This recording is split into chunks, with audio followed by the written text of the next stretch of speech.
go. You can't?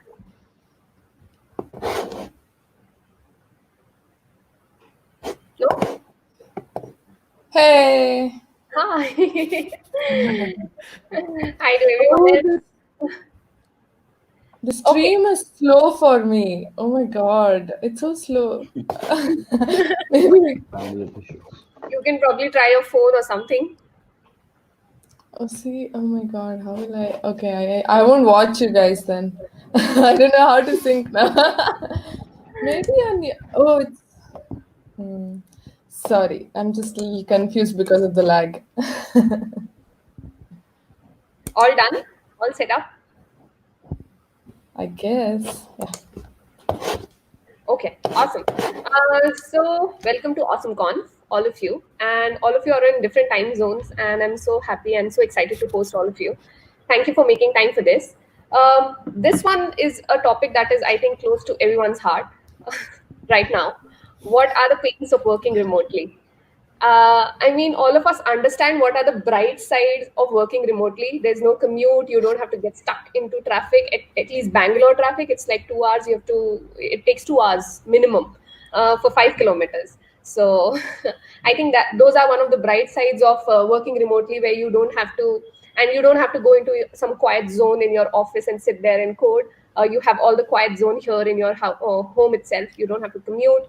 You don't have to wear pants. So yeah, those are the some awesome and bright sides of working remotely. By the way, Rahul, please put on some pants. But what we are here to discuss, we are here especially to discuss what are the dark sides of working remotely. What is it that people or you people do not like about remote work? And so let's start the discussion.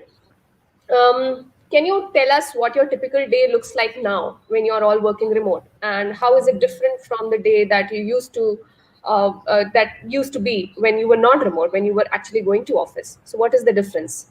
Bilal, let's start with you. Oh, so I think for the last couple of days, the difference has been huge because first of all, there's lockdown, then there is Ramzan. So the schedule I have is totally changed.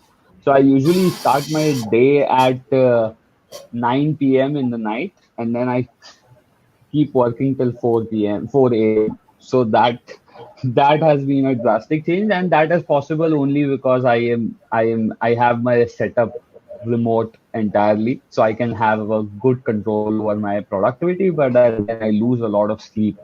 So the sleep cycle has been very difficult. So yeah, and then I sleep till late. Today you guys woke me up early. So sorry. How are you here?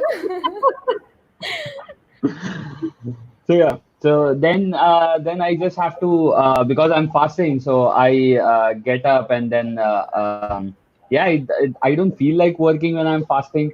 I just want to probably meditate or read something or watch YouTube and learn something new. But apart from that, these days my work starts really late in the night.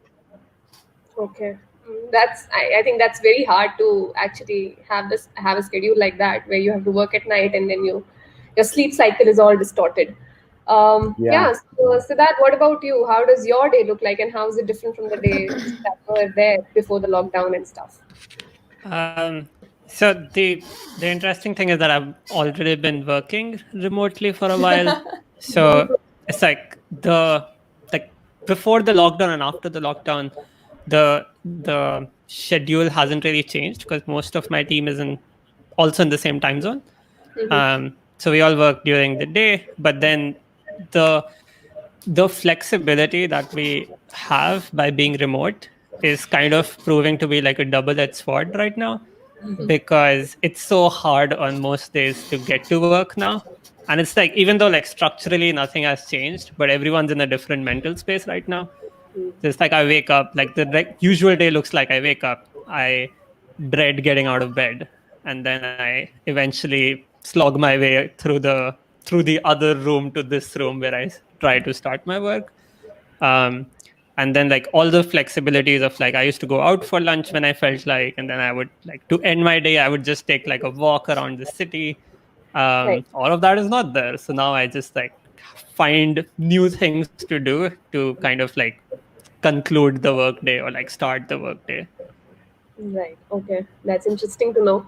Pavithra, what about you? How is it going? Hey.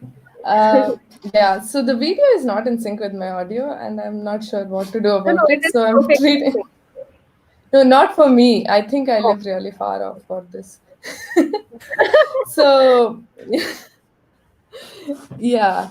So how does my workday look like? My workday, no, it's been a month and a half, I think, since I started working remote now. We got our first remote day was like in March, mid-March. So it's been pretty streamlined now. I feel, at least in the beginning, I had a lot of focus issues. At least in here, there's so many distractions at home. Like there is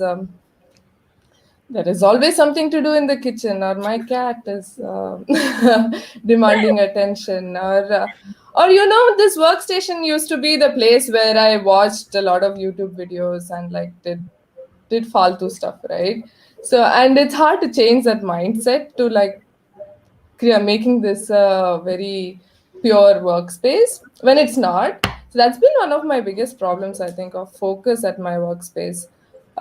Before it was like I would go to office and then turn on at 9 o'clock. So, but that's been a bit tough to adjust. Other than that, lunch is pretty challenging for me. I have to make sure lunch is already ready by the time I start my work day, else there is no lunch happening. There's just like chips happening, I think. And yeah, and nobody maintains Slack status, so there is somebody online at all the time. So you can get your work done like throughout the day. That's been a little challenging, like self-care, water, and all of those things. At office, we had a good office. Yeah, I miss my office.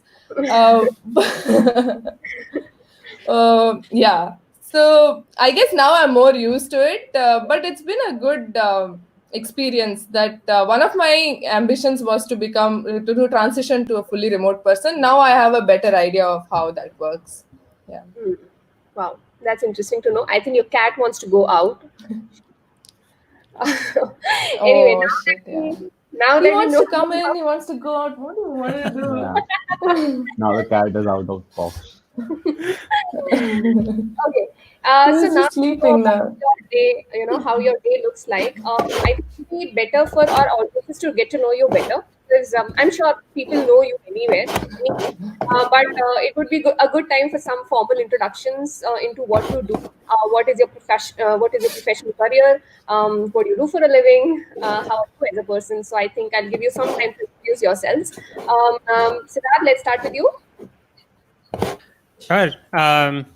So what you just want to know like what I do, right? Yeah. Okay. So Quick introduction about yourself. cool. So I'm Siddharth. I work at this company called CodeSandbox. I'm a front-end developer, and I am sitting in lockdown Amsterdam right now, where I moved like 7 months ago. So yep, I basically write components for a living. We all do. Right. Bilal, can you give us a quick introduction about yourself? Yeah, I don't know. This is always a hard question for me. Never know what to answer because I'm usually doing things which I can't explain or which is not launched or not finished. So right now, these days, I'm doing building products, figuring out what product will work for me, and so no full-time job, but I have a couple of clients who I consult or build products for. Yeah, that's about me. Awesome. Pavithra?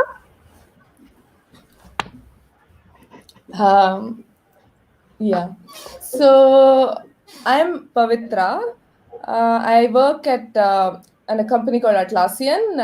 I work on this product called Jira. You may know of it. I work on trying to improve the performance of it. Which is pretty challenging, I found. I've been here for about 2.5 years. It's headquartered in Sydney, Australia. And the lockdown is not that bad actually here. It's pretty much like eased out. We can apparently visit our friends. Like only two people can visit another home, so that's like a good sign, right? Then in my free time, I'm making YouTube videos. Yeah, that's what I do. Yeah, I think everyone is aware of the YouTube videos that you make. We're all a fan. So let's get into the topics of discussion. I'll give you a little hint about where we are, like how is this outlined overall, so all of you have an idea. First, we are going to talk about some myths related to working remotely or working from home. We are probably going to bust those myths or something. The second topic would be around the loneliness that comes from working remotely, especially during this time when there's a pandemic going on and everything is in lockdown. And what about the mental state of people who are working remotely? So we are going to talk about that. And the last part would be somewhere around the productivity, like how do you stay focused and how do you even stay productive at this time, and are you even productive during this time? So that's going to be the major focus area in this topic discussion. So let's get to the first part, the myth part of it. One common belief is that innovation only happens face to face. As in, you go into a meeting room, you lock yourself up with 20 other people and you discuss ideas, you throw your own ideas, you listen to people's ideas, and then you come around and say that you want to go for that innovation or you want to go ahead and build that idea. And the most common myth around this is that this can happen only when you're face to face. Basically, the collaboration is a little difficult when you are working remote. Is that true? Is that not true? Do you think innovation can still happen remotely? If so, how do you think that is happening? Or can you give us some examples in your daily lives where you've seen that happening? So yeah, Pavithra, do you have any answers to that? So I'm in a pretty new situation for me, at least. Like there's been around like 2,000 employees in my company like got to go home and work on this day when they declared you have to go home and work. And we had very little like heads up to it, right? Like we were like thinking we'll do a retro to see how we will cope if we have to go remote work and all of that. It was not in any of our minds. Like our company is very pro like face to face and like communicating face to face all the time. So it was a pretty hard jump, I think, at least. For those who were not developers, it was even harder. I have seen through experience. I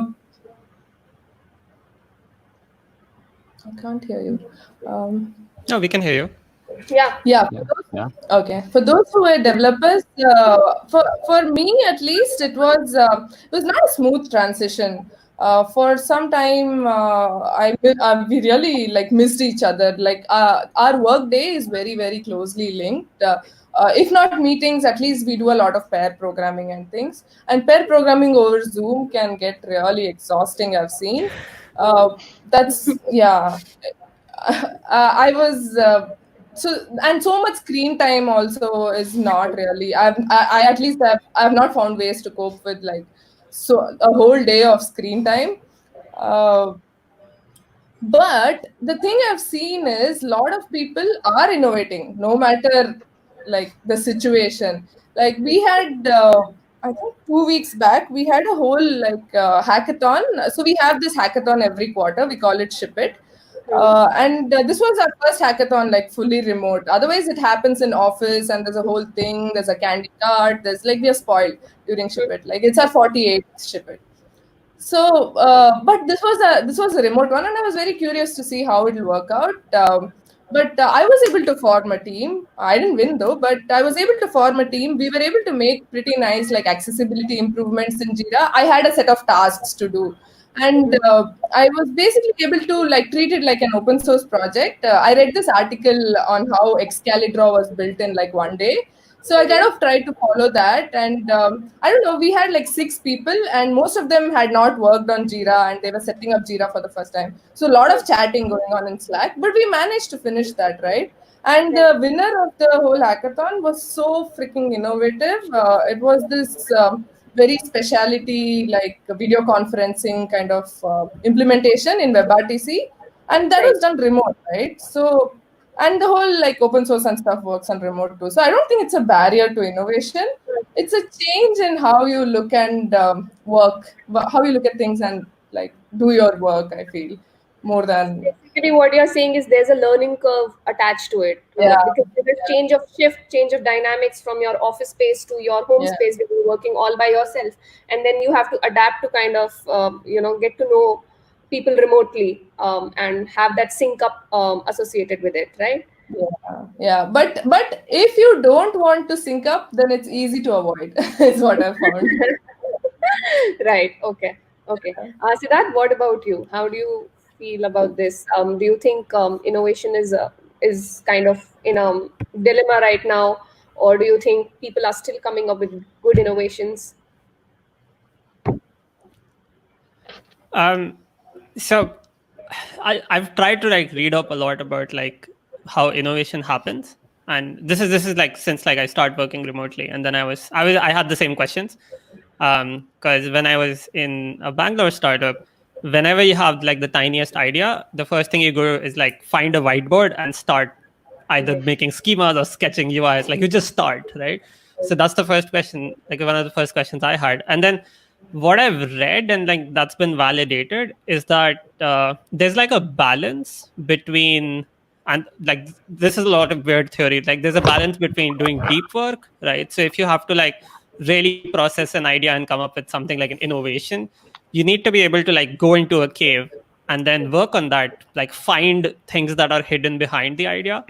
But at the same time, you need to come out of that cave, show it to people, discuss it, and then go back into the cave. So it's like a balance of that, like both things at the same time. And I feel like the like in-person office is really set up for like the discussion part of it and the collaborating part of it, not so much for the deep work. And then when you're working remotely, when you can find your productivity, it's really nicely set up for doing deep work. And then like I guess like everyone tries to find the balance of how do you get the other side of it. Like being remote, you have the option of doing calls, and like this is like a myth with remote work that you basically never meet people, you just work from home. But there's like I'm pretty sure we do more meetings than we would do in Yeah. an office. Like there's so many video calls. And part of it is like if you work in a team or if you work with other people, you have to talk to them, right? Right. So I don't think you need to be in an office to talk to people. But I do feel like you still have to find that balance, and like innovation happens when there's enough of both. Right. So you're saying it's not a barrier. In fact, it's an advantage sometimes where you can, just self-isolate yourself. If you want to dig deeper into something, you can just isolate yourself and do it, and then come back. And the technology is so advanced that you can even, reiterate your ideas via web calls, via Zoom calls, and have people around to give you that validation that you might have gotten in the office. I have a feeling like it's not so much about the technology. I mean, I do agree with you. Like this wouldn't have been possible like 10 years ago. So a lot of like, at least our work happens and somebody goes into a cave, explores an idea, and then you'll see like they record a video like this with sharing their screen and they post it on Slack. So a lot of our communication is asynchronous, where somebody could just like go into something, explore, come back, and then like if I'm watching the video, I'll record a reaction video to it, asking my doubts and like telling my ideas. So there's a lot of that collaboration. I don't think technology is the challenge now. The bigger challenge is that most people aren't set up for this, right? So Pavithra was saying like the whole company is suddenly remote.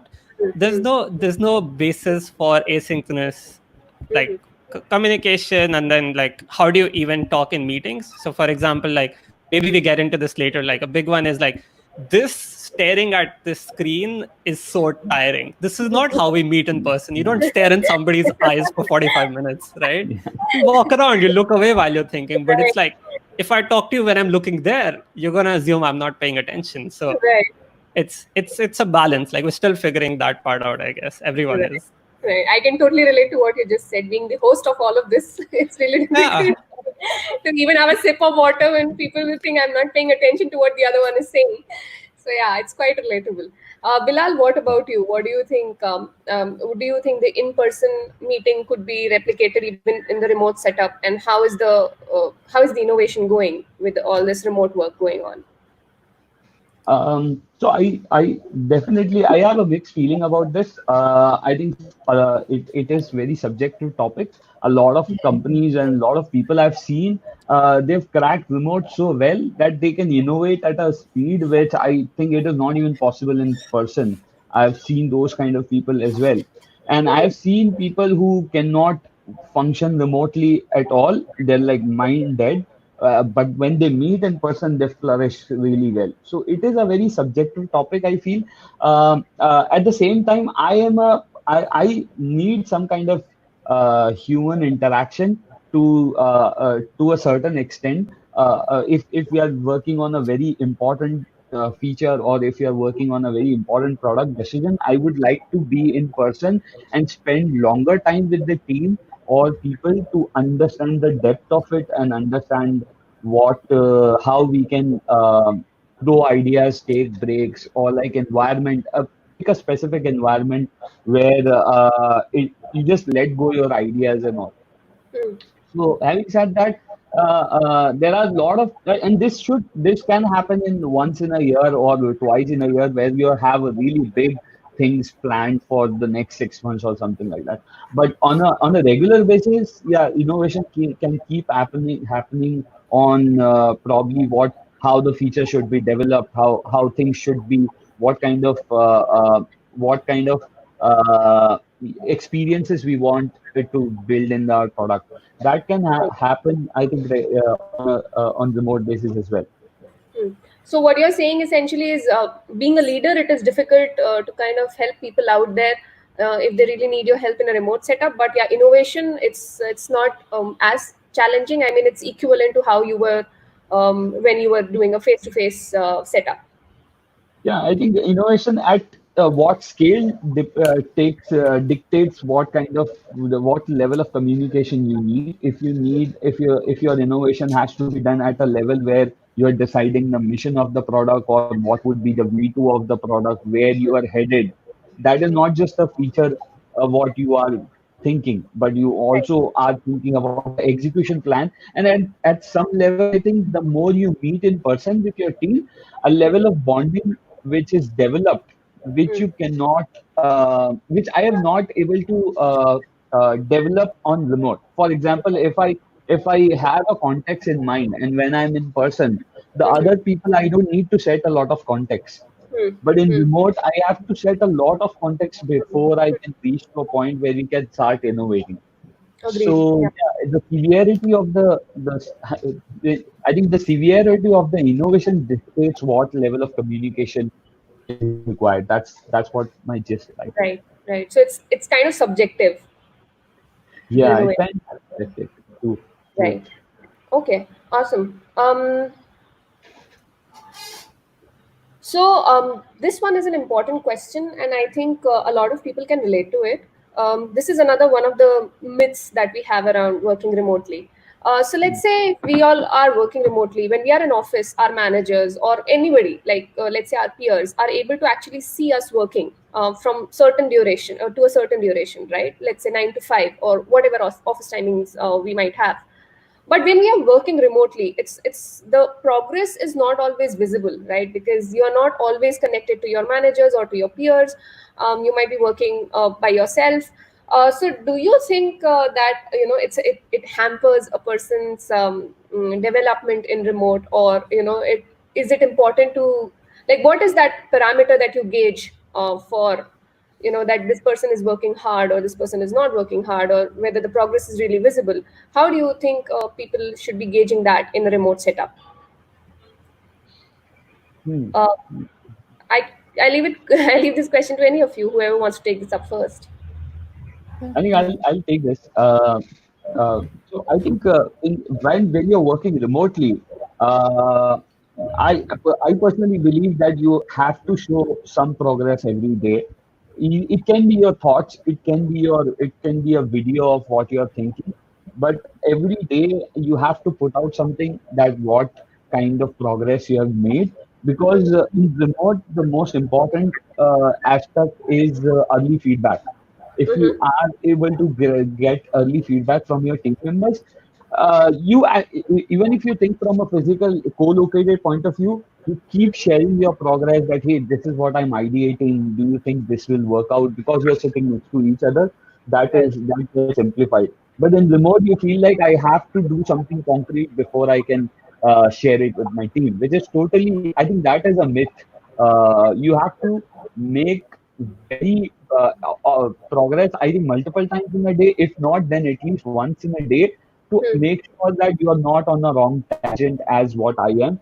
Mm-hmm. I've had this problem a lot myself, and I've also helped my team members.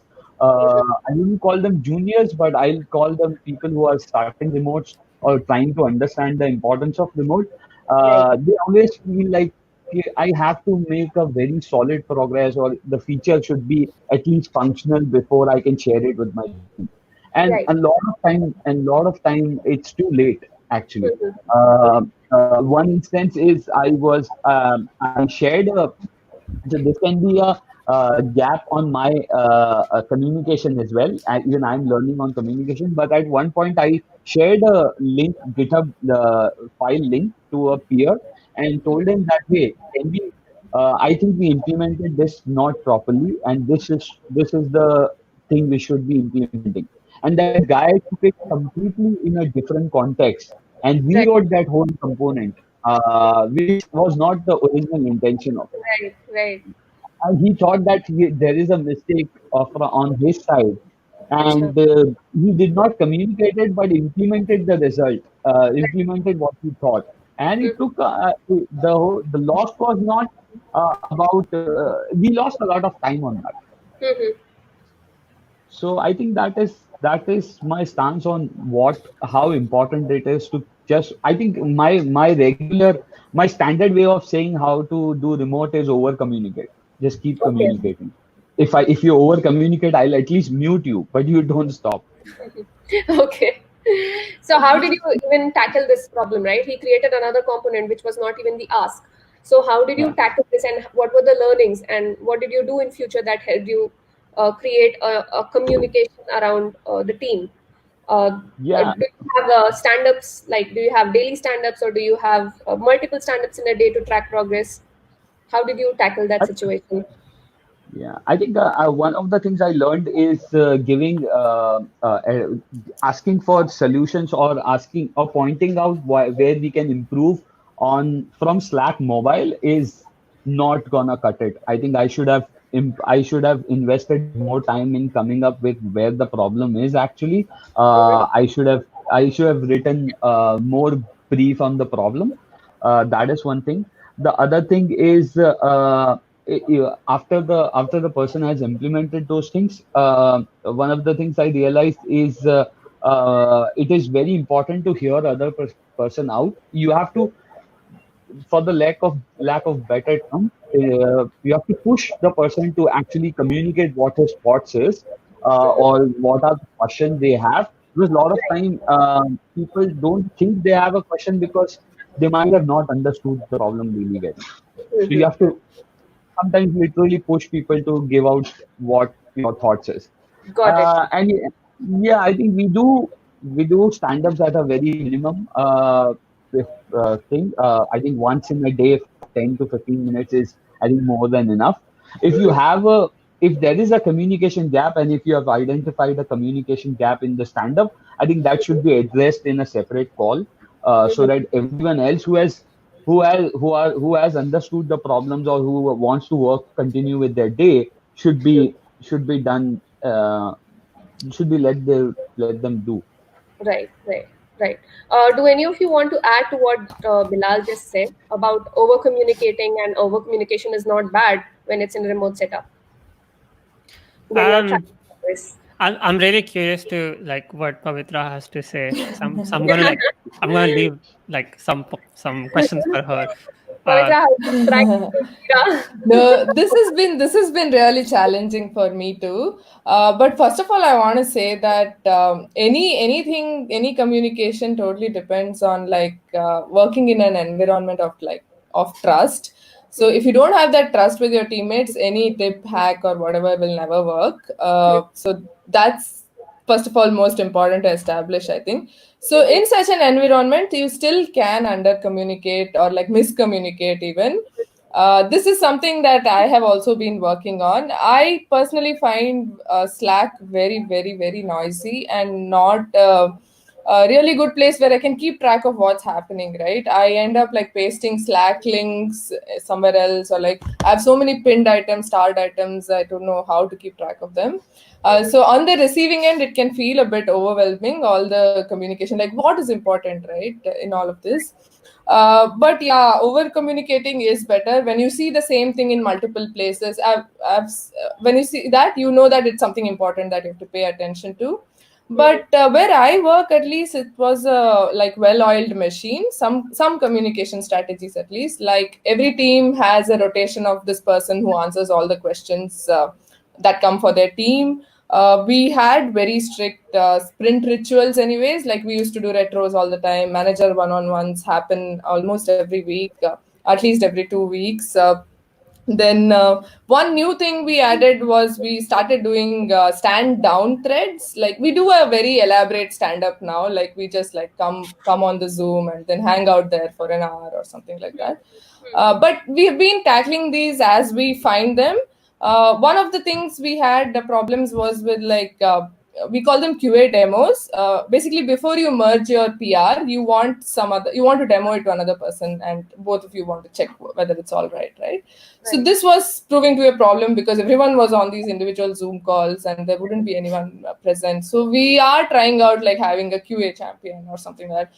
But yeah, this is still, I feel, not a solved problem. We can't. I think the basic problem is we can't work as we were working before.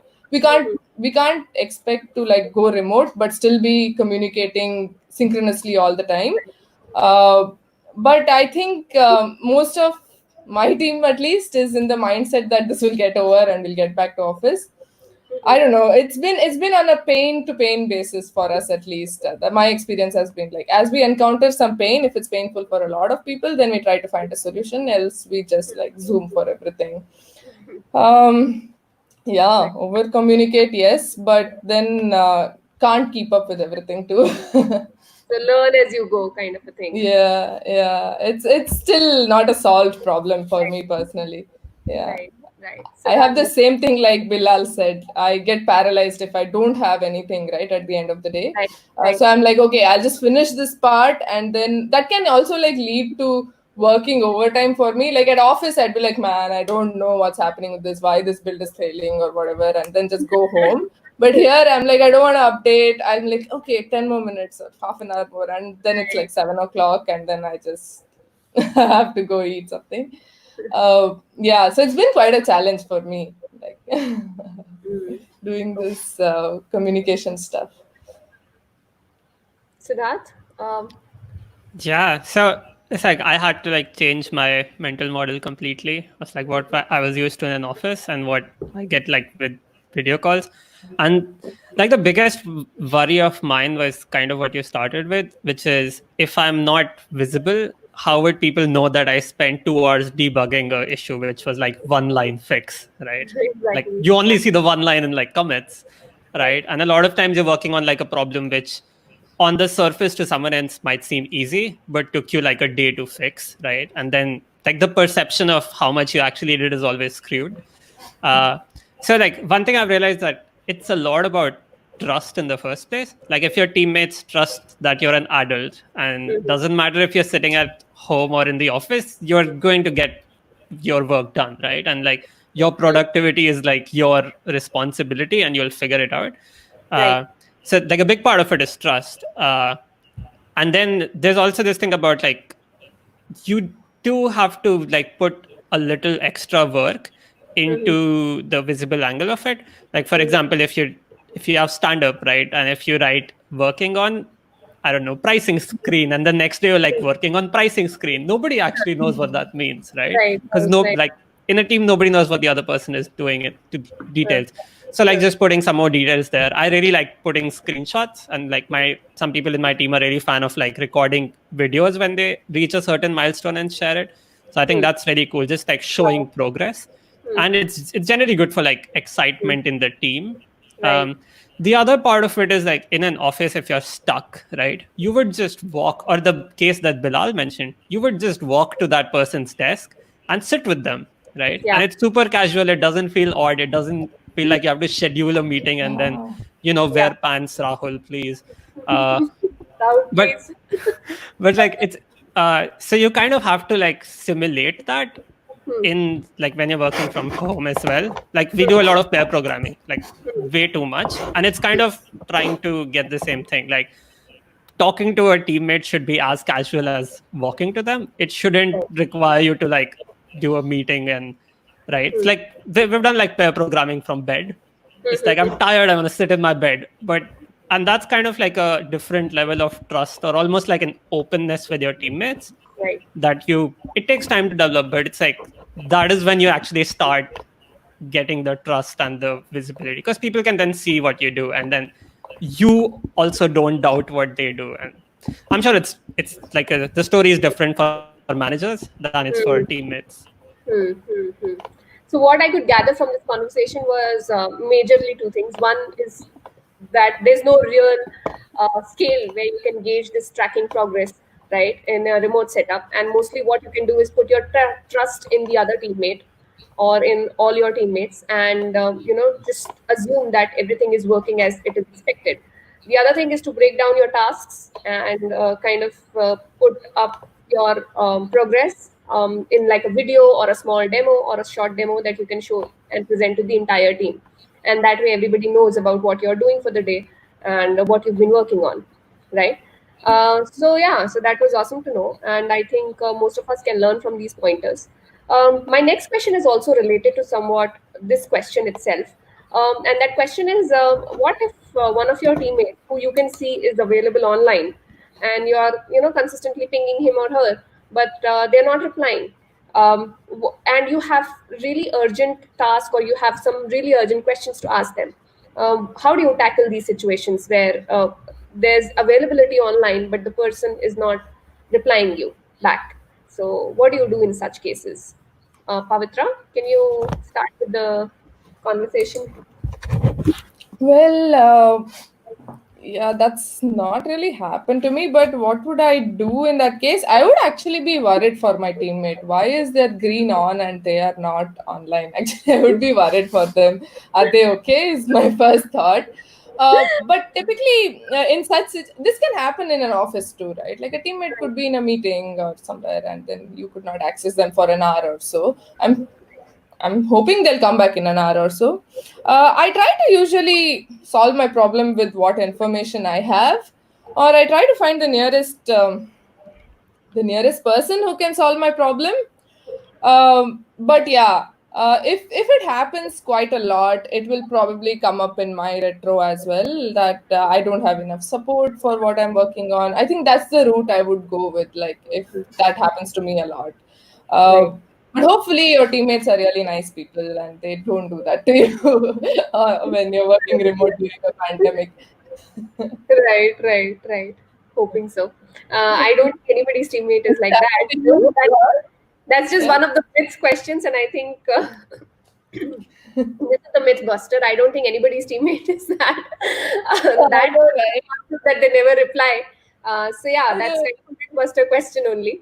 Bilal, have you come across any such situation where you find it's an urgency to contact the other person in a professional environment, and you weren't able to do so? I have not.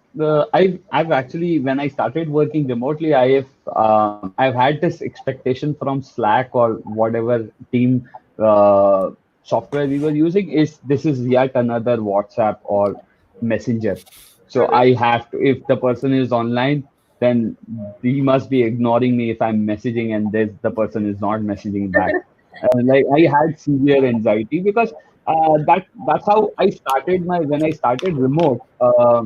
When I started remote, Slack wasn't a thing. There was Flowdoc or something, and so the entire so then my friend made me realize that okay, you have to consider the other person is also working and probably trying to focus. So this doesn't work in a Slack manner. Also, I had this problem where I said, "Hi, are you available?" So instead of writing my problem, I just Uh, say hi and expect a hi back before hmm, writing my problem. So hmm, those were the learnings which now I try to help others as well. That you have to be more articulated in the way you need help, and hmm, it cannot be urgent. If it was urgent, you should have brought it up in the stand up instead hmm, of pinging him. And hmm, and uh, and yeah, the entire point of you having someone to ideate is making sure that their problems are also being solved, even they are not stuck, or hmm, they don't get stuck on your problem and then their work piles up. hmm, So a lot of empathy, you have to proceed with a lot of empathy. And also on the other side, if you know someone is having a problem in case of debugging or something like that, hmm. um, definitely you should help the person. You should also figure out how this scenario shouldn't arrive another time. Like you have to figure out what led to this problem of having urgency in the first place. For example, if a production is broken or something is broken, Hmm. uh, you need to figure out if there is a test case missing, which could have been actually eliminate the whole Right, urgency issue in the next time. So right, thinking from a very base point of view would solve the right. problem for everyone. Right. So what you're saying essentially is don't depend on the person who you are trying to ping. Rather, build systems or automate systems so well that you are able to get to the root cause of the issue by yourself. Right. That is good in an ideal world. I would love that. But also as humans, we have to rely on people all the time. What I would really like is instead of you just sharing the problem, figure out how to articulate it really well, so the other person, because the other person doesn't have any context or cannot get Yeah. any context in 10 Yeah. minutes. So make Yeah. sure that if you need help, you have prepared everything where Yeah. Yeah. all the context before you Yeah. ask for help. Yeah. And like, Actually, I wait, like that point. Like in even in the Hangouts or wherever we ping, we just say hi, are you there? And we miss the context, right? And that person might be doing something really important, and they are like, "Let me reply to this a little bit later." So I think what you said really helps. Like if we build around a context of what we are trying to ask from that person, I think the urgency of the reply will also match the urgency of the question. So I think that's a right, very good point. right. So that you There's have, one yeah, sure. Sorry, there's one more point I would like to highlight. This is a very Yeah. small point, but it's very important, I think, when you're communicating, when you're working with a remote team, is Mhm. you have a very strong urge when you have a problem that I should ping someone in a private message Mhm. instead of posting it in a group, because Mhm. at some point you have this insecurity that people should not know if I'm going through a problem, right? I just want to address this. I have this problem as well. I'm Right. no immune to this problem. Right. But I've realized posting it in a group or a channel brings a lot of help and a lot of empathy, and you grow as a person and you grow as a team member a lot, instead of just pinging someone on a private chat and Right. taking help and then making sure nobody knows. That is just putting the problem under the rug. Right. Okay. Okay. That's a good pointer. I'll keep in mind if I privately ping anyone. Okay. Siddharth, do you have anything to add to this? Yeah, I've been like quietly contemplating because I'm usually the person who doesn't reply fast enough. Right? Um, Oh, but you it's have a member. It's not a myth. it's yeah, it's probably not a myth. So like it's usually, and like I'm also the person who pings people and they don't reply instantly. So I always like try to remind myself that I also don't reply instantly, and then like the expectation of replying instantly is kind of like a tap on the shoulder. And if Right. you're in an office, you wouldn't spend all day tapping on shoulders, right? So then it's like part of it is just being comfortable with asynchronous, like you put something and then they might be in a meeting or they might just be trying to do their own work right now, but they will eventually take a break and try to help me. That's like part of it. But then I've also, like, in my last job, I worked with a time zone of difference of like 13 hours where shoulder tapping wasn't an option. And then like my manager used to always tell me to be more active on Slack because like the it was basically like if somebody's stuck and they leave me a message, I'm not going to reply until next morning, right? Morning for me, not morning for them. So there was like Right. a 13-hour difference there. And then we basically kind of like made this arrangement or made this like more explicit that I would spend 9 p.m. to 10 p.m. on Slack, right? And it's Okay. basically just that if somebody gets blocked during the day, I have like committed this time that I always be online at this time. And I'm like watching Netflix or something and then just keeping Slack open in case somebody wants to have a conversation, right? So part of it is also like kind of making it more deliberate that I'm going to go work now. I can't help you, but let's talk at this time. And I'm always available, right? There are also days that like, I think my teammates are really good at it, like way better than I am. Like every time I ping Sarah for a question, if she can't answer, she'll just say, she'll be like super honest. She's like, I'm having a shit day. I'm going to reply tomorrow. I'm like, cool. Now I know I'm going to work on some other task. Right. Right? So I think just being honest about it is Right. like is 90% of the work. Right. So the whole idea I'm getting is no, I don't think there's any teammate who would want to do this deliberately to the other person by not responding and just be like, I'm not going to reply to this person ever, so let him be. So I think what I could gather of the conversation that we had is to have a definitive time arranged where you can ask all your queries, to have more group conversations rather than having one-on-one conversations around urgencies would also help. And definitely a POC, a team POC, where that person can, have a certain time period where they can answer all these questions that you have for the day, right? So, and basically digging deeper into why these urgencies are coming in the first place is also something that we need to look into. So yeah, so I think that's a good information around this topic.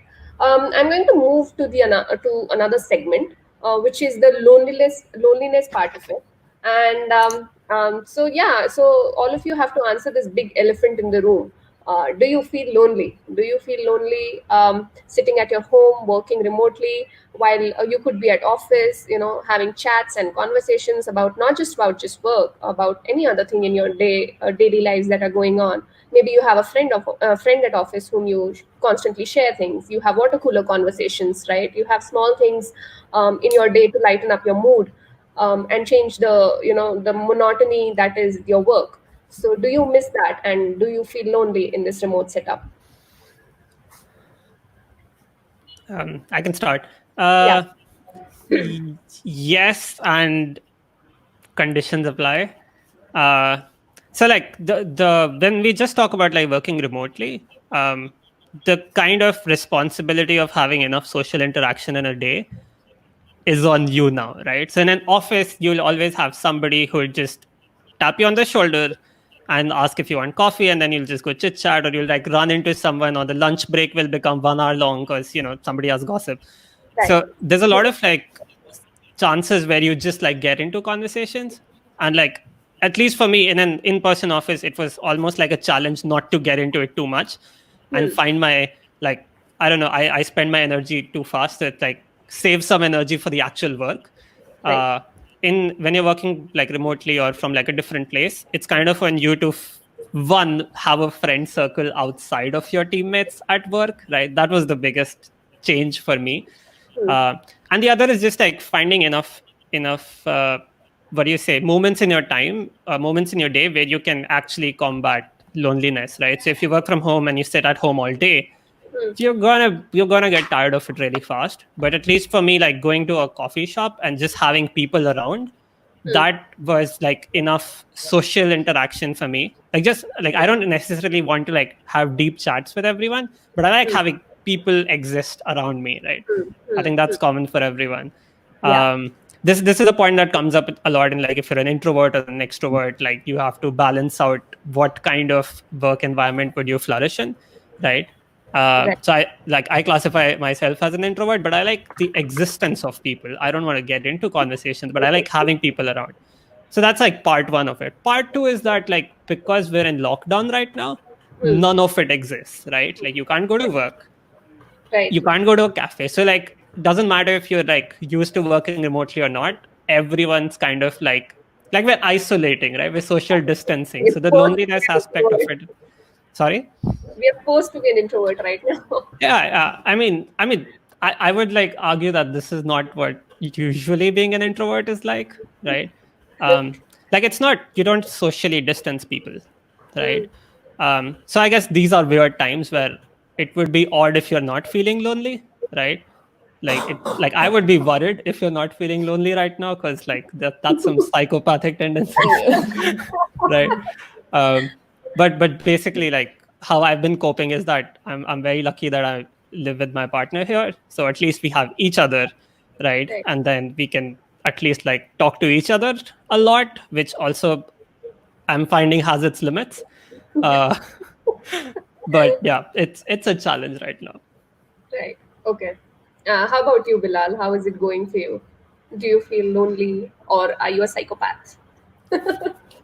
That really, That's to put too much That's pressure on only it two now. options. that really news me intel. It's like now you can't Because look I away. Now you've classified people into two categories.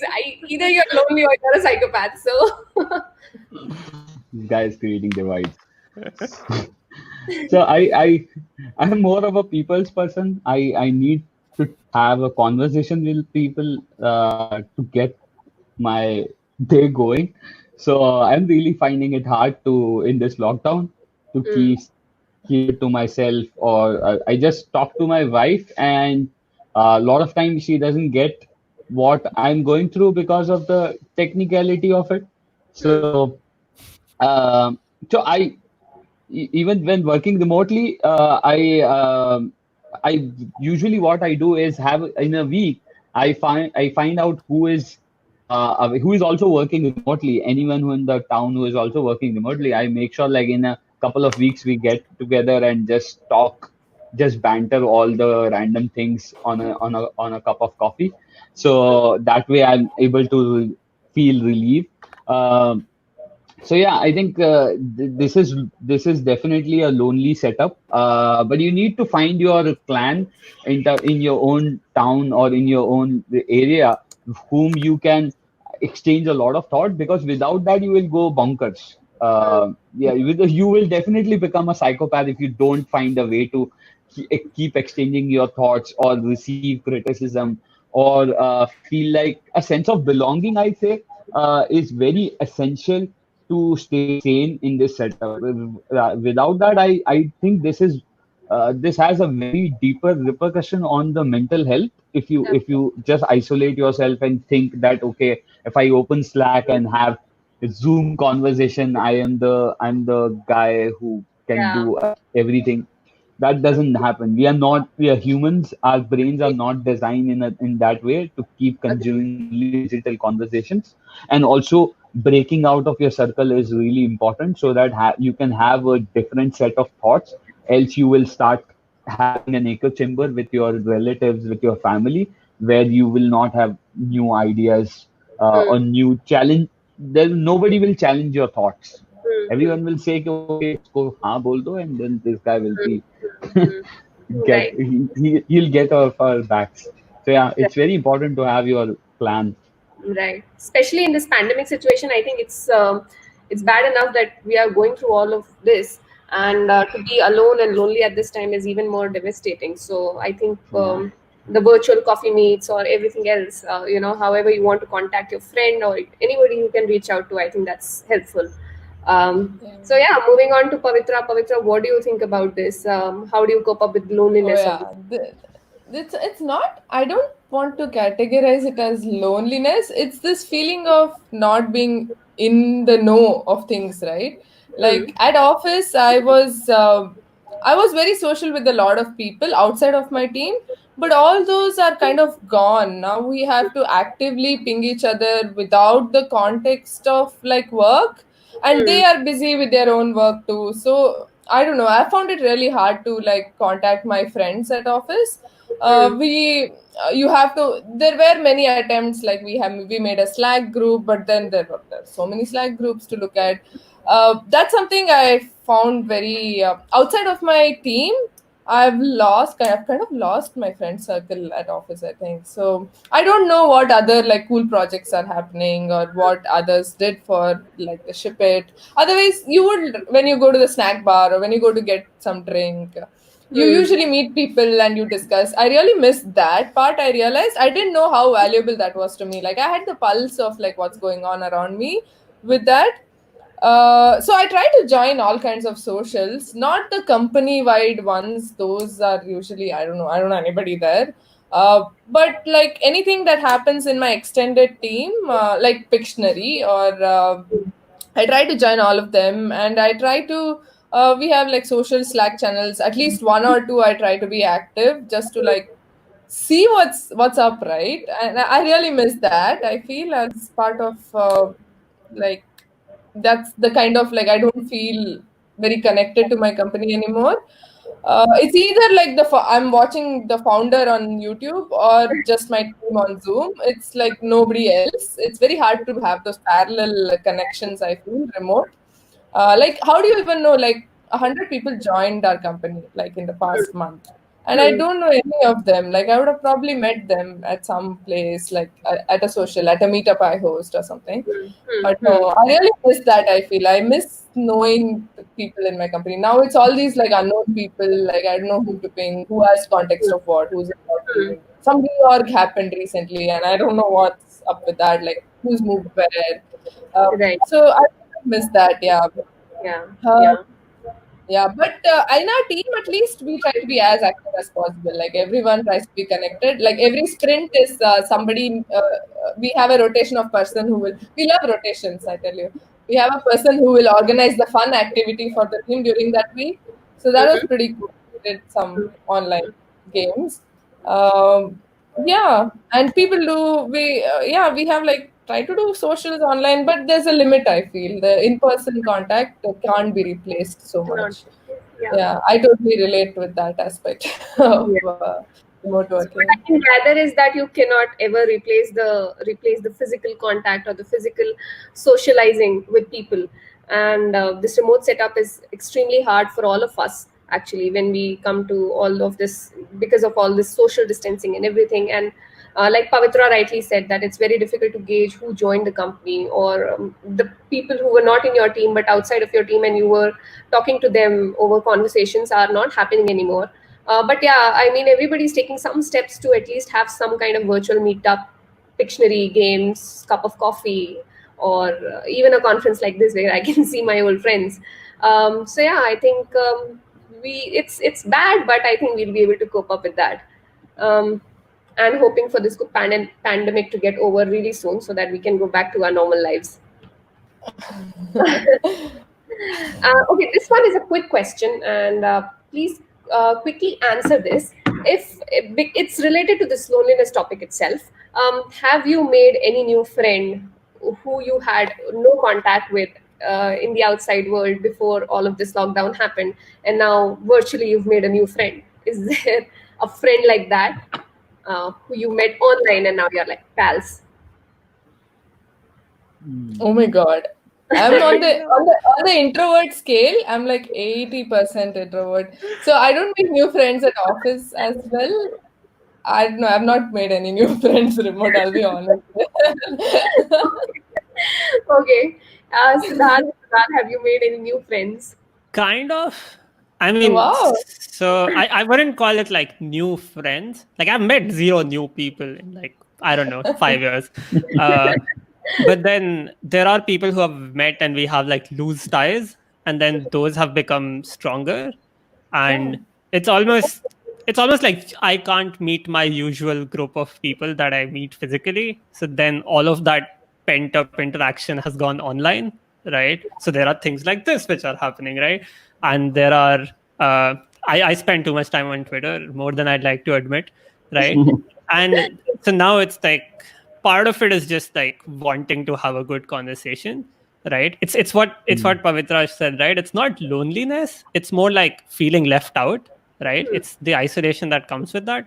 So then if I see something interesting on Twitter that somebody I know said, now I just like DM them and just try to have a conversation. And it's surprising like how much people would welcome you into like conversations that are about them, right?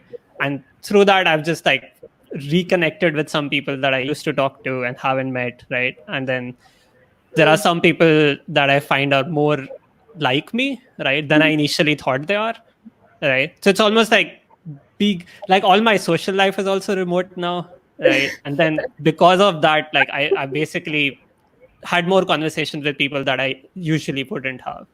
Right. So you're trying to find out common interests with people, and basically for you, it's kind of positive because you're trying to connect with people offline, online, and you're trying to reconnect with old pals, right? And Kind of. I mean, you spun it in a very positive light. I wouldn't go that far. It's more like I'm spending too much time looking at tweets, that things that I would earlier just scroll past.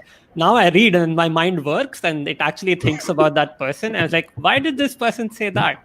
Like I know one person on the chat is thinking about leaving their job, even though they did not say it. Right? But then we had a conversation because I'm just spending so much time reading what other people are writing. So right. there's that angle of it. I in no way would I recommend it, but it's silver linings, right? You take what you get in this lockdown. Something is better than nothing, right? Yeah. Bilal, have you made any new friends during this lockdown period, working remote? Yeah, I think not specific to lockdown periods, but I have definitely made a lot of friends without meeting them. I think most of you guys as well. We hardly meet, but yeah, I think uh, I, I making friends come very natural to me. I don't know how, but and even on virtual platforms like Twitter, Telegram, I have made a lot of friends, and I just feel very happy to like conversation. I like having conversation which makes sense and which can go deep. So yeah, not specific to lockdown. I think fortunately I am able to make a lot of virtual friends, and I hope to meet most of them in person. Or Wow. yeah, So you're blessed with this ability to make friends remotely, non-remotely. Have Even you yeah, made that friends, Varsha, huh? remotely? Have you What? made any friends remotely? No, mm, absolutely no. No, Max counts, I think. Yeah. But Max was my friend even when he came before. Oh, okay. So no new friend. Yeah. Right. Okay. So that brings us to our last segment, the most important segment, in my opinion, because most of the people are not really able to find out that sweet spot of productivity. It's either getting overburnt or it's either getting too underproductive, and I think it will help for people to know about how you people manage your productivity in these times when you're remotely working, especially when as Siddharth had pointed out, like earlier he used to go out to a cafe, and just the presence of people was enough for him to actually continue with all his work and be in a happy and positive mood overall. Right now, you're not able to do that as well. I mean, at least some of you, right? And so, how do you manage your productivity? Doesn't your brain get clogged with all of this negative stuff that is going on around with you, around? And how do you come up with new ideas to increase your productivity or be at the same constant productivity that you were in office? So, any ideas around that? So did Managing you productivity. watch the new video by CGP Grey? Did anybody watch that? I saw it yesterday. So this guy is somebody I follow on YouTube. So he made this video where he defined like not productivity, I guess, like how to be a better person in isolation. Mhm. So one of the things about productivity for me was it's been spotty lately. Like it's been it was very good the first week I found out I'm working remote. I was like excited. I'm going to be working remote. This was my dream. I'm going to do my best. But then the second week was like filled with anxiety. Like what's happening in India? What's happening outside? Like looking at this COVID live Right. YouTube. And then I realized like productivity is only when there's a routine, right? Like all these people, when they say like treat it as a regular work day, like they mean it. Like it only works if you treat it as a work day, like a separate place to work where you only work. Get up in the morning, have your breakfast, get ready, and then come study. And only, not study, I mean like work, and only work in that place. Like try not to eat. This is something I'm still learning. I eat at my desk, which is like horrible.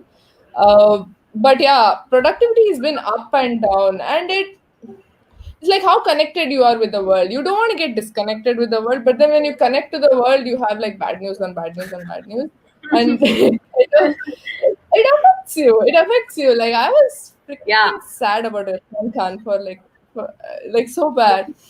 So it all affects you, and yeah, the best you can do is get your exercise, I guess. Like go out if you can. If not, like do something at home and like have better mental health.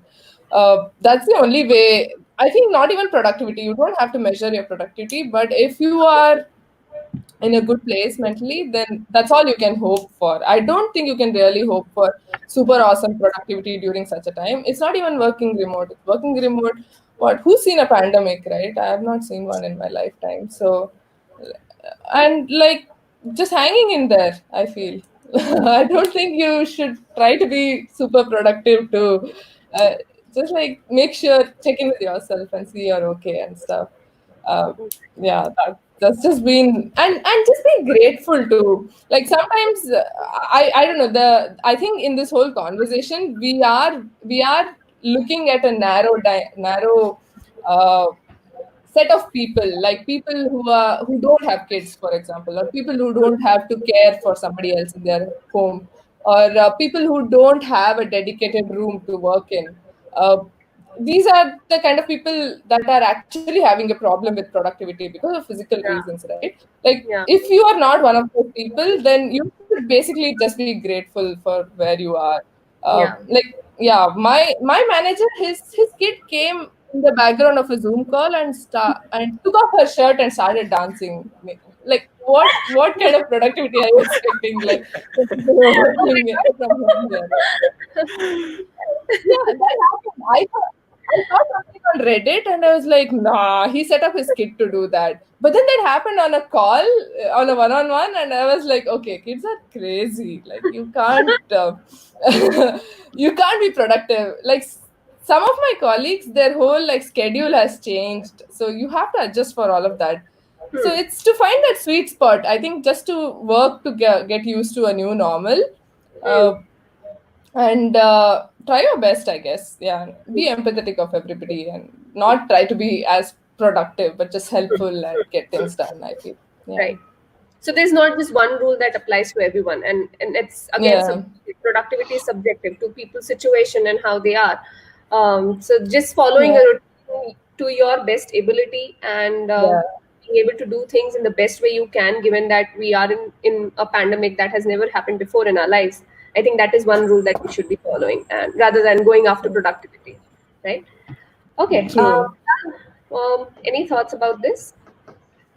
Uh, I think I have been I've been I've tried a lot on this whole being a productivity free thing, and in the past, and really burned myself. I think trying to squeeze out every productivity ounce from every second of my life Hmm. has actually. I think that's the worst way of looking at it. Like finding a sweet spot, Hmm. figuring out what works for you, what is the depth of this productivity game. I think that I've lost a lot of productivity hours there instead of just getting things done. I think that is more important.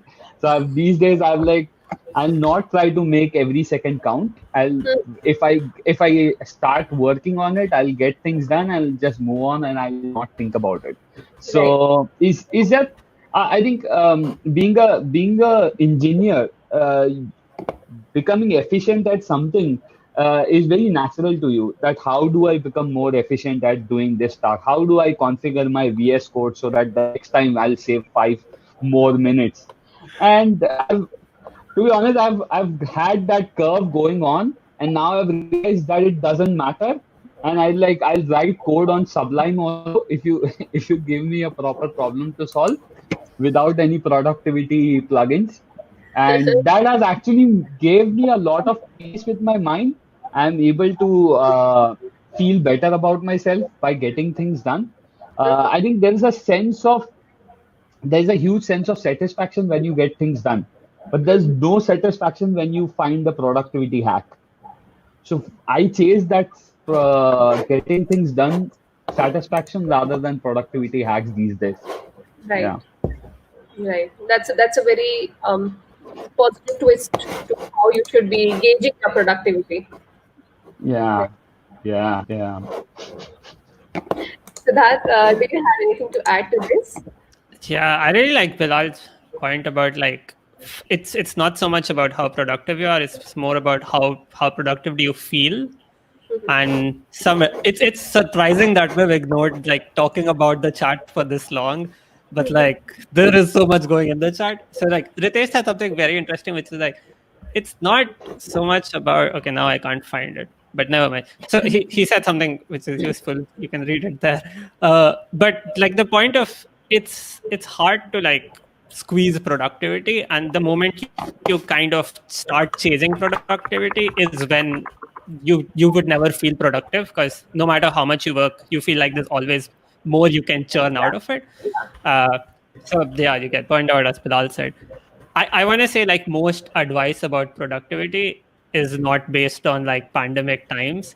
So like any of the strategies that you might have early don't work anymore, right? So I'm kind of just like I'm going with what happens, and it's like my like I basically like lowered my threshold. So on some days I wake up and I'm feeling great, I've slept enough, I've had good food, I make a coffee, and then I get like 6 hours of work done, stop working, go play FIFA for an hour, then work on my side project, and it's amazing, right? The next day or like next week I might wake up and then it's a struggle to do like a task that should take me like half an hour but takes the entire day. Yeah. So I think what's most interesting about these times is that anything that I know about productivity is doesn't apply. Like it's all in the garbage, right? Habit forming, nothing works, right? So now I'm like, if I can get 2 hours of productive deep work time, that means I will move like 2 or 3 tasks from my non-Jira equivalent software. That's a good day, right? If I make progress, that's good. Correct. The other part is like everyone in the team also has very low expectations, and it's like nobody, and I hope like you're not in a place where you have a deadline coming, but it's like at least for my team, like we still are trying to chase the same deadlines, but everyone's kind of like soft on them. Like nobody's pushing that work harder, you want to stay on Saturday because we have a deadline. Everyone's like, let's just try to get the most things out and then keep making progress. So like my definition for productivity has changed. It's like, if the day is not a complete waste, I'm happy. So the productivity is exactly like a roller coaster. It's not going to be the same every time. There are going to be highs and lows, and people should not be worried about that and not overthink about how you can be absolutely productive during these times. Also, the other people and the teammates can learn empathy, and if some things are not getting delivered with the deadline that they had in mind, there must be some reason to it. As Pavithra said, not everybody is in the same pedestal here right now. People have to take care of people have to cook, people have to wash and do everything on their own. So I think being empathetic towards the team also helps here, right? Now, sure, Bilal. I wanted to get this out that it's okay to not be productive. It's okay to write on a Slack channel that, hey guys, I'm not feeling productive today. I'll be here for answering questions, but don't expect a lot of work from me. It's okay. There's no hard rule that every day you have to be productive or you have to fake your productivity. It's okay. Exactly. Just take care of yourself any way you can. Yeah. So my next question is also related to the previous one, which is around productivity. Do you ever feel burned out? I, for one, always feel burnt out. And usually in the office hours, I used to work till 8 p.m. at least, because my office has flexible hours. So I used to work till 8 p.m. But now that I'm home, I almost see myself working till 11 p.m., till 12 a.m., and things keep going on. And there are days when I feel a little burnt out. So, do these things happen to you people? And in that case, what is your mantra to go back to normal, or to relax, or to not go back to the burnt out phase? I have a question for you. If you Yeah. work till like 11 p.m., when do you start working? I know. I start working at 11 a.m., 12 p.m. This Oh, we that's should 12 have like an hours. intervention for you, right? Yeah. Like, it should be like 3 panelists and Why? talking about Varsha instead. Thanks. Why are you working till 11? Oh my God, Why are you 11? I'm working I'm 12 hours? asleep and like dreaming. Let's not discuss my work right now. I You're don't part of get. the panel. Moderator immunity. I'm just talking about. Okay, let's assume there's a person like me, not me, Asking for a friend. asking for a friend who likes to burn themselves out. Given that now they are staying at home and there's no commute time and everything, so they're trying to work more, and they're trying to, sometimes they burn themselves out. What is your mantra for coping with that phase? Yeah, my whole I'm really interested in this question, like what everyone will say. Because like the screen time is killing me completely. Like my eyes hurt at the end of the day after staring at the screen for so long. And any recreation I want is also a screen. Like yeah, I have my phone, my tablet, my monitor, sometimes my laptop, and then my TV. Like all these things. Yeah, that's what's causing my burnout more than like I'm taking a passive stance towards productivity, right? So my office is not really what's burning me down, but it's all the screen time actually. So I'm really curious what others opinions are towards this. But I'm trying, yeah, one, cooking. I'm working on a jigsaw puzzle, so I don't know, but that's not getting anywhere. uh, like going out helps a little, but yeah, I feel it too. Like at the end of the day, I'm like, where did all of the day go? One hack I'm kind of trying is to wake up early, not wake up just before my days about work days about to start. But it's still like 6:30 or 7, and then having time to myself. I don't know. That's not working out very well too. This is like honest here. I do feel burnt out at the end of every day. But I do not have like maybe people who have worked remote more or Hmm. can I don't know. Yeah, but it's still the pandemic. You're inside, so I don't know how you're all dealing with this burnout. I feel Yeah. yeah, it's a good question actually. Anybody who doesn't feel burnout or who has a coping mechanism for this? Short answer is like dealing with it poorly. And like the long answer is so what Pavithra says is true, right? Like at the end of every day, you do feel some sort of burnout. And it kind of like, at least for me, it kind of comes to like, even though I was set up for this, for working remotely, like my team culture, my home setup, and like everything is good, but it's still a very weird time. So it's like at the start of your day, you don't start with as much energy as you would usually do, because Yeah. it like part of burnout is also like, are you taking care of yourself? What's your mental state like? Are you fresh, right? But if your default state is being anxious, then like it's very easy to just jump into burnout, right? And that's kind of, I feel like that's where everyone is right now. um for coping, I guess I'm with Pavitra on this one, that you kind of, I've set very low standards for myself. So I'm like, if I get this much done, I'm gonna walk away from work, right? So that's Okay. one. If you're allowed, depending on the rules in your city right now, you should go on walks, like separating yourself from screens. Because that's the other part which I'm realizing, is that I have no restraint, I have no self-discipline, and like Pavitra, all my like recreation is on screens, right? Yeah. So it's like it adds up really fast. And it's like the if I am like, I've started noticing that in the evening every day, I either have a headache, or I'm feeling anxious and I can't breathe as nicely. Like my lungs are anyways fake, so that's part of it. And it's like now, it's usually it was like when there is a stressful day, I would feel like that. Now it's like every evening is the same. And so now I'm trying to detach myself more from like, what are things I do every day, which are clearly failing right now. So now I go for a walk, right? And like, depending on the rules, like I go walk for like, you can't see anything, but I go walk around the neighborhood, right? So I've been like walking for 45 minutes every day, just circles around the neighborhood. And I'm like trying to call up people. Like Bilal and I had a chat the other day for like an hour while I was taking a walk and just talking about stuff, like talking about what's going on. So I'm trying to find like things that usually I wouldn't do, and I've started doing them, right? So things like meditation, cooking is a big one. I'm a big fan now. And it's just like going on walks. So it like the short answer is there is no escaping it, right? But what you especially shouldn't do right now is throw yourself into work, because I feel like that was like even my initial reaction, because like you're stressed out, you don't know, you can't do a lot of things, but what you can do is like throw yourself into work, because that feels productive and that feels like you're making the most of your time when there's nothing else to do. But then that's also the fastest way to burn out, right? Like my first week in lockdown was, I'm just going to work. I'm going to become a workaholic. That's what I'm going to do. Second week of lockdown, did not get anything done. Couldn't get myself to look at the screen. Right. And now I'm like lower standards, taking it one day at a time. Because the other thing is like, it's also temporary, right? This is, even though this is like the new normal for now, it's not it's not your life, right? So I think it's fine to have your own coping mechanisms, which are not scalable, which might be bad for you in the long run, right?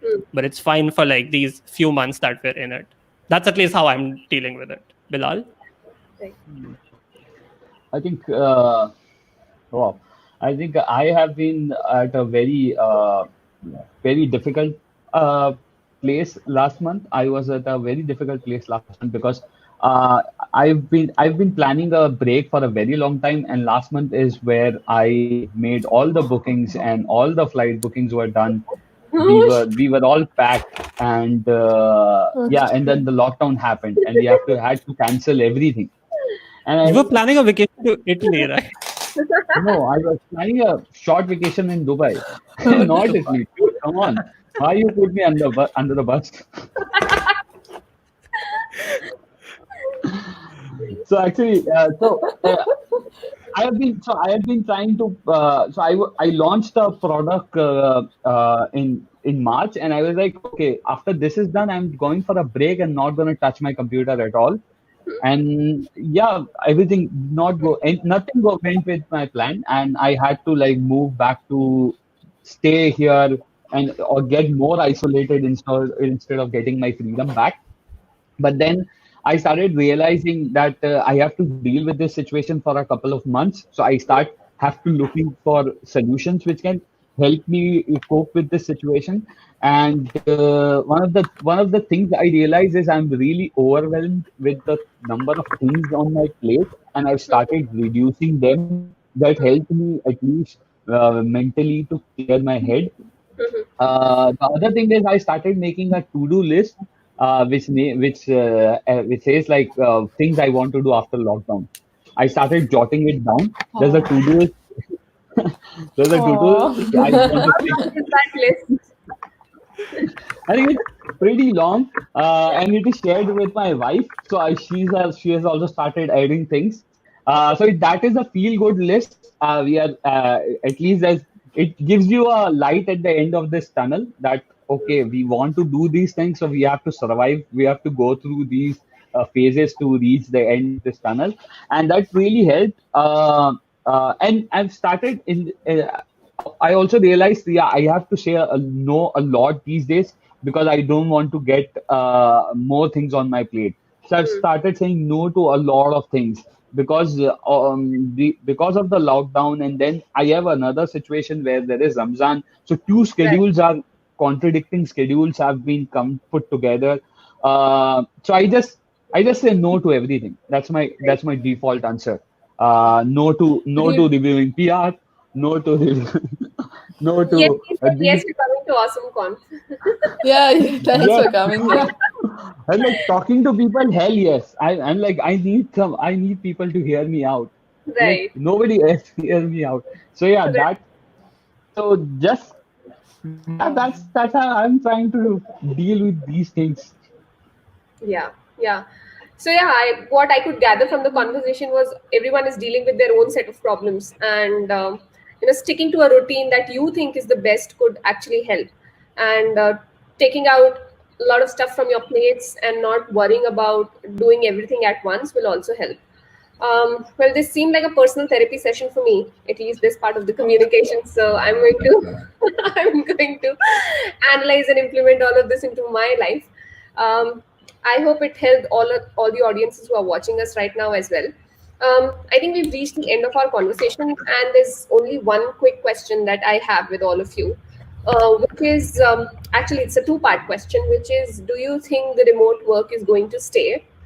And what do you think you miss? Do you want to go back to office, or do you want to continue doing this remote work? Siddharth, let's start with you. Um, Oh, okay. Pavitra. Oh, no, no, no issues. I was just Pavitra, pointing. go. Please, please. Uh, Right. yeah. I'm in two minds about this. Like, there are people saying, okay, this will be the new normal. Everyone who can work from home will work from home. I kind of agree with that because everyone who can work from home should work from home. It's good for everybody. It's good for the planet. It's good in general. Companies should take advantage of that. You can be cross geography and all of that. But what I see in reality is people are like waiting to get back to normal, right? Whatever was normal before. So I don't know. In my heart of hearts, I don't believe that this will increase the amount of remote work that happens around the world and will make people better equipped and better empathetic towards remote work. But I don't know. I don't think my teammates just want to get back to office. They want to at least get back to office partially.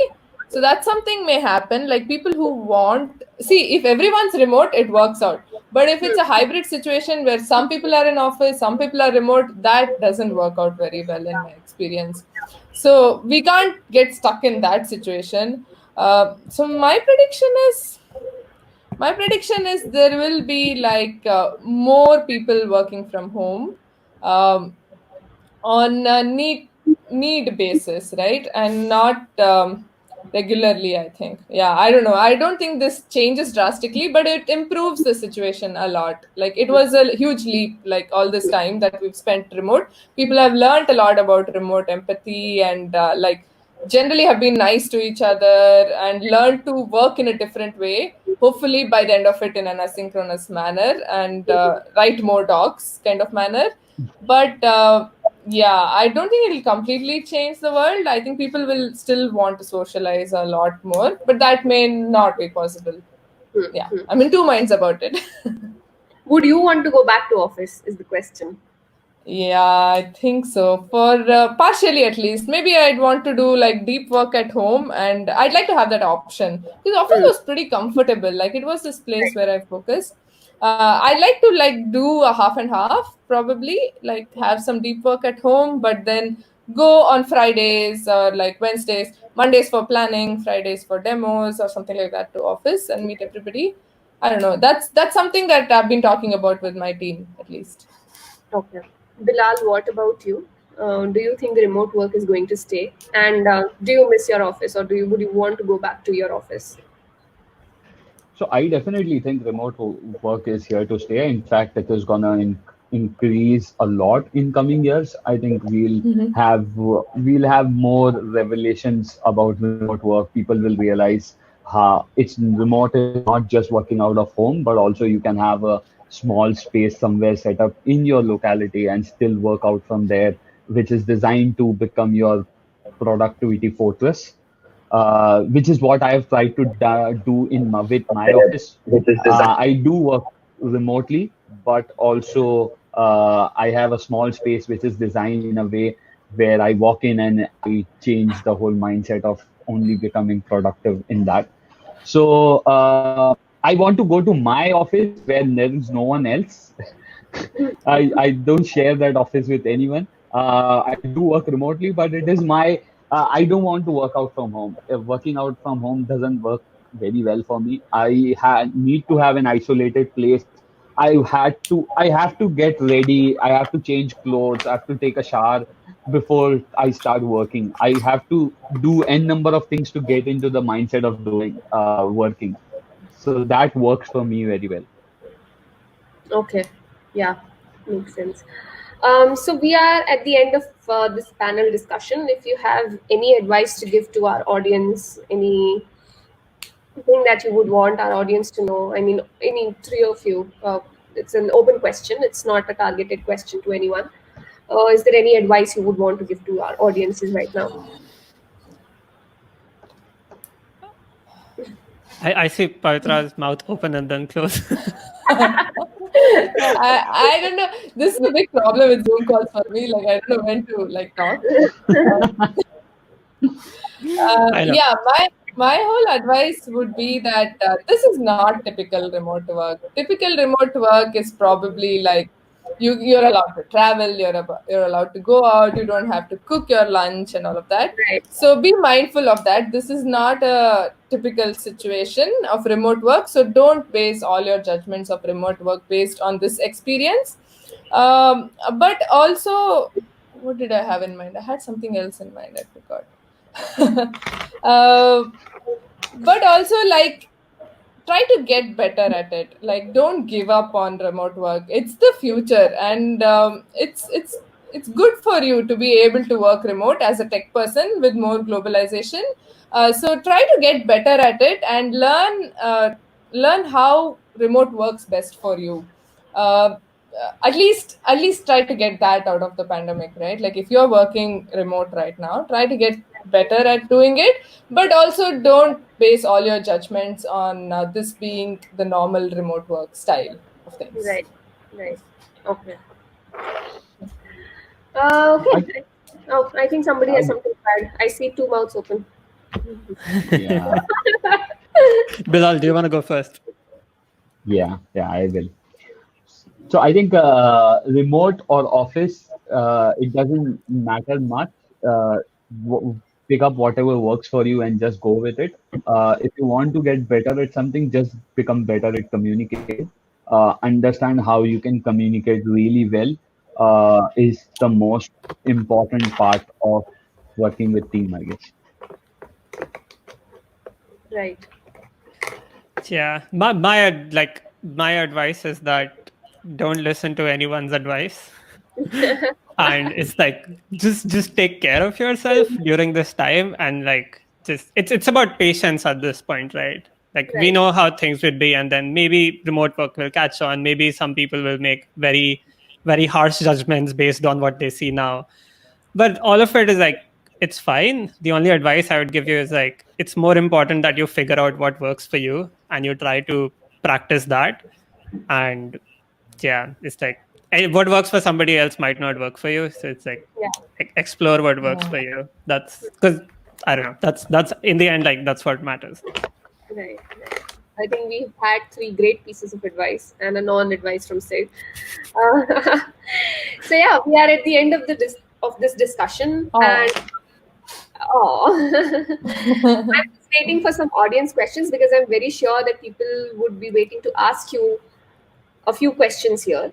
So let's start with the audience questions.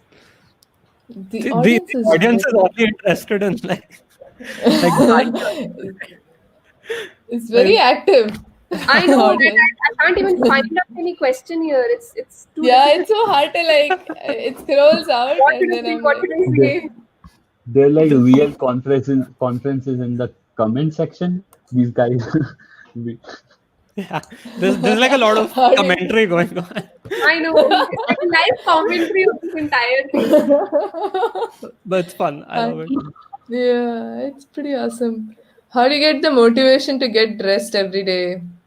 Work See, for me. I've made this pact with myself that I won't wear jeans during this time. I'm not Same. going to wear jeans. I'm going to wear pajamas, but I'm going to change them every day. That's my pact with myself. Make Should make change it every day. yeah, PJs every day. But and it's winter in Australia, so it's pretty cold too. So that makes sense too. Yeah. That's my motivation at least. Like I'm going to change clothes every day for my Zoom call in the morning. Okay. Awesome. Same. It's like I would either change my shirt or take a bath before the morning stand-up, whichever comes first. And then do not forget personal hygiene just because you have the option to. And Rahul, wear pants, man. Come on. Like wear a pajama, wear something. Dude. Ooh, Varsha, how do you get dressed every morning? Tanya is asking spicy questions.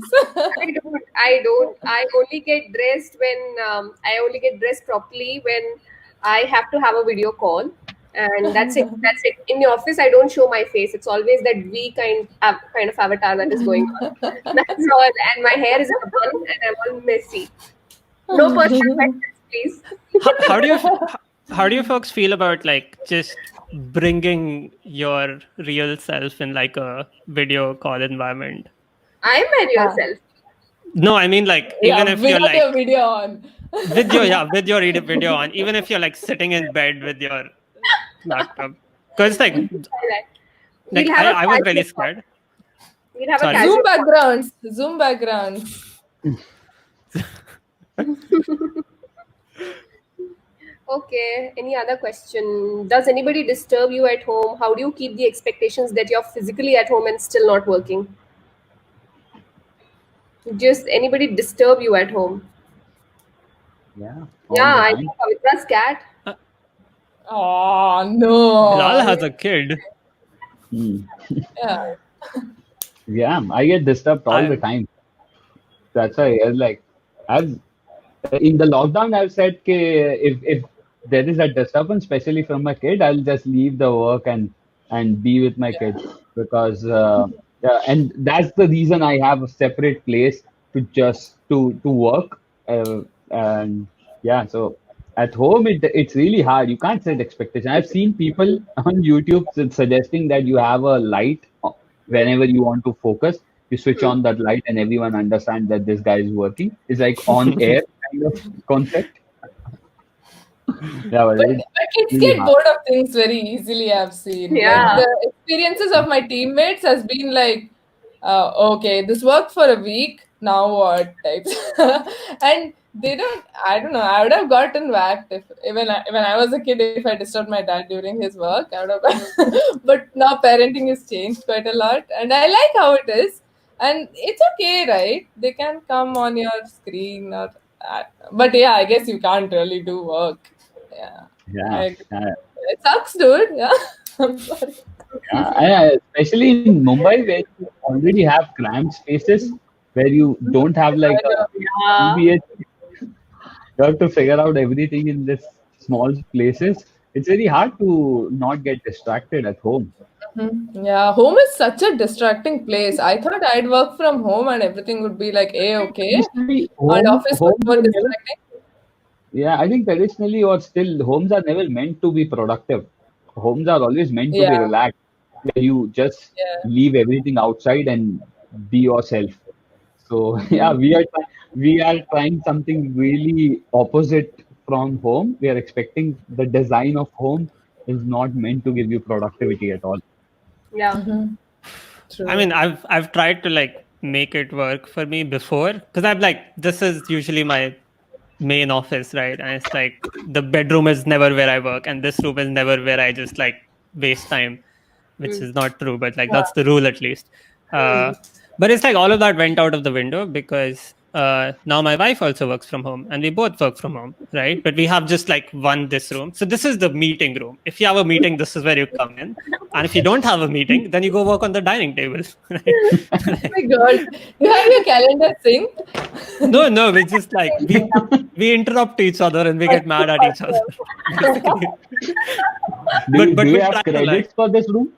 Do you have credit for them? You have to like book, and the light comes on and everything. No, it's basically we just try to tell each other a lot. "Okay, I have this meeting, so I take my meetings from outdoor as well because like I'm okay with the whole like just woke up now in a meeting, like we're used to it. So like nobody judges in my team anymore. So she gets preference on the meeting room. But it's like just moving around the house, and it's like dining table is not where I'm used to work, right? So like half as productive there. And then this room has also become like the TV room of sorts. So it's basically all over the place, right? No matter how many like habits you build and how many rules you establish, even as like two adults in a house, two working adults in a house, we're still struggling with it. So I can only imagine if you have a kid, then it's like forget about it. Yeah. I think we are at our last question, and I have selected the last question for the day and for the panel. How do you not get overwhelmed? What is one technique do you use personally which works for you? What are like that the to-do list that you mentioned or the goals? Are there any set goals for a particular day? That's a two-part question, Yeah. right? How do you not get overwhelmed? Is like, sorry, I do get overwhelmed. No one, All the time. no help there. Sorry. Right. Techniques is like the one I mentioned before, where like I do make a list for myself in the morning. Like when I wake up, I look at all my meetings and I look at all the things I want to do, and I put it on my calendar. Like these are the two tasks I want to get done today. And then when those two tasks are done, I quit. Like I get up and I leave. On a good day, I'm like done by lunch, and then I get to do whatever. On a bad day, I'm working till 8 p.m. to try to chase those tasks. But it's like that's at least like scoping it out and not having like an infinite, because there's always more work to do, right? So just by scoping out my day helps me to at least have something that I can chase and then call it done when it's time. Right. Okay. I don't know. That's What not works for you, Pavithra? that's not been my experience, at least, because my workday, I don't know, I've seen that it gets a lot more unpredictable depending on my teammates' needs, what they want, or what's happening within the company, what kind of meetings are happening, or if somebody else is stuck, I am also obliged to help. Not obliged, like they need help, right? Like not only you asking for help, you end up helping a lot of people too. Yeah, it's very, very easy to get overwhelmed. But then, yeah, that's what I tell myself. Like I tell myself I'm in the best situation possible for this kind of environment. I have a job. I start with that. Like I have a job, and then I can work from home, and I have these teammates with whom I can be honest. So I try to ground myself in certain anchors to like stop that. It's okay if I didn't get this done. Like I don't compare myself, but I feel that everyone else is also struggling. And it's not just about yourself. Look around, see which of your teammates is overwhelmed, right? That can ground you too, kind of. I feel like I definitely saw signs of my teammate getting overwhelmed, and like reach out and see what other people are up to. Like that's human connection is the only thing, I guess, like that stops it from being overwhelmed. And that's my only technique, like to ground myself more and more. And if it's so overwhelming, like I go and start petting my cat, and then he teaches me a lot of stuff, like sleep, take a nap, it's okay. Okay. Bilal? I think, I think I deal with overwhelmingness all the time. And one of the things one of the book which I read and which made a lot of sense is Get Things Done. GTD is their main level of philosophy. One of the things that book says, where overwhelmingness comes when you try to hold too many ideas in your brain. And you can help yourself by not holding ideas, but throwing all your ideas in a to-dos or in a place where you can just write it down. That gives you a lot of relief on your brain because it doesn't have to hold them anymore. And make sure your brain is for processing ideas, not holding them. So that way I've started coping with my overwhelmingness. I've started throwing everything in a to-do list, and then if somebody deletes my to-do list, I will start from scratch. I don't know what I'll do. So that level of Bankruptcy. that level of reliability you should have, that your brain should never think about that idea until they see the to-do list again. Right, right. Wow, that's a great piece of advice. Don't let your brain kind of do everything at once. Put it out in a to-do list, and then when you are going to execute them, put them in your brain one by one. Yeah, just have a look at that to-do list every day in the morning and Yeah, figure out what two things you want to do today, what yeah, one thing you want to. All if you just feel like not doing anything, then just close it. But make sure everything is out of your brain. right, right. Awesome. Yeah, I think we are at the end of this discussion, and we are at the end of the question segment as well. Thank you, all of you, for joining us here today, and thank you to the audience for viewing us. And the chat is still live, so thank you for showing interest in our conversation. Um, I think that's goodbye. We'll catch up soon again with another awesome conf. Till then, have a great day, and I hope everyone is safe.